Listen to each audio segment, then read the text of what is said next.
নমস্কার বন্ধুরা, dreams kitchen চ্যানেলে আপনাদের অনেক অনেক অনেক স্বাগত। আশা করি সবাই ভালো আছেন, সুস্থ আছেন। আজকের রেসিপি মোচার চপ কিংবা মোচার কাটলেট। এই রেসিপিটি অনেকেরই খুবই পছন্দের একটা রেসিপি, আমারও ভীষণ পছন্দের একটা রেসিপি। চলুন তাহলে রেসিপিটি দেখে নেওয়া যাক কীভাবে বানিয়ে নিচ্ছি। এর জন্য প্রথমেই আমি একটা ভাজা মশলা রেডি করে নেব। নিয়েছি গোটা জিরে, গোটা মৌরি, গোটা ধনিয়া আর একটা শুকনো লঙ্কা। একটু ড্রাই রোস্ট করে নেব। খুব বেশি এটা ভাজা যাবে না, হালকা একটা সুন্দর স্মেল আসতে শুরু হলে এটা নামিয়ে দিতে হবে। আর আমি সমস্ত উপকরণ হাফ চামচ করেই নিয়েছি। এবার আগে থেকেই আমি মোচাটা ছোট ছোট করে কেটে লবণ আর হলুদ দিয়ে আমি সিদ্ধ করে রেখেছি, জলটাও ঝারিয়ে নিয়েছি। আগে থেকেই দুটো আলু সিদ্ধ করে রেখেছিলাম। আলুগুলো একটু ভেঙে নেব। ভীষণ পরিমাণে গরম, সেই ক্ষেত্রে আলুটা ঠিকঠাকভাবে ভাঙা যাচ্ছে না, একটু ঠান্ডা হলে ভেঙে নিয়ে নেব। এবার কড়াইয়ের মধ্যে অলরেডি আমি তেল গরম করতে দিয়েছিলাম, তেলটা গরম হয়ে গেছে। এবার আলুটাকে ম্যাশ করে আলু আর মোচাটা এর মধ্যে দিয়ে দিলাম। মোচাটা একটু কষিয়ে নিতে হবে। দুটো উপকরণ ভালো করে মিশিয়ে নিতে হবে এইভাবে।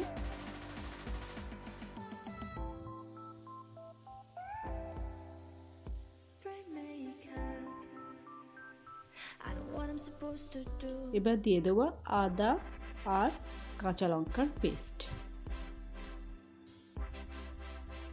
এটা অপশনাল, তোমরা নাও দিতে পারো। আমার পার্সোনালিভাবে মনে হয় আদা আর কাঁচা লঙ্কার পেস্টটা দিলে টেস্টটা আরও বেশি ভালো আসে, তাই দিলাম। আদার কাঁচা গন্ধটা যতক্ষণ না চলে যায় এইভাবে একটু ভেজে নিতে হবে।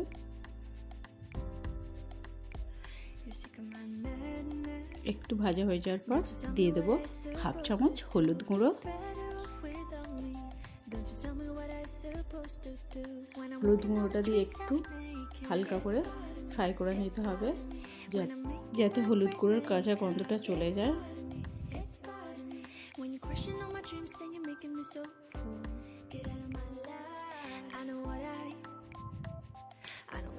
এবার এর মধ্যে অ্যাড করে দেবো পরিমাণ মতো লবণ। সিদ্ধ করার সময় যেহেতু আমি লবণটা দিয়েছি, সেক্ষেত্রে লবণটা একটু বুঝেই দেবেন।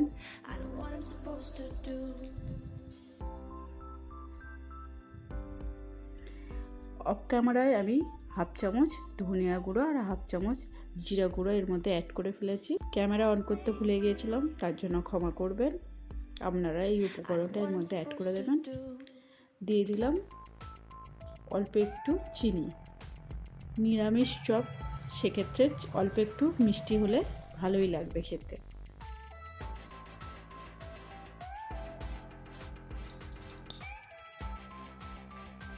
এবার ভাজার যে মশলাটা রেডি করেছিলাম ওটা এর মধ্যে অ্যাড করে দিলাম।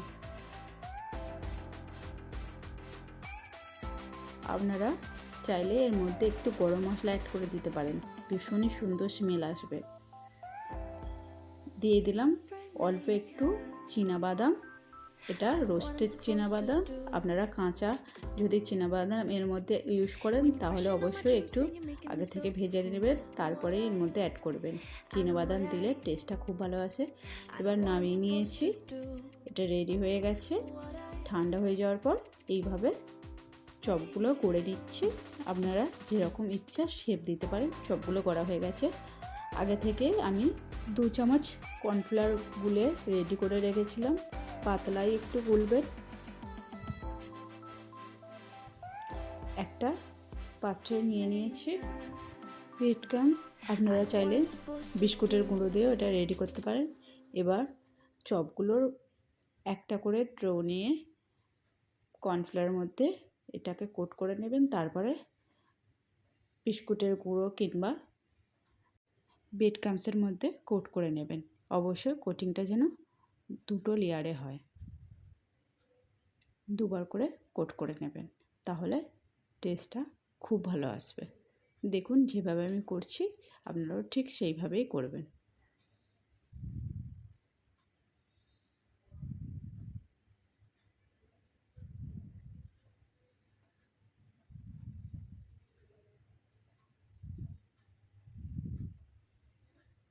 এইভাবে বাকিগুলোও করে নিয়েছি।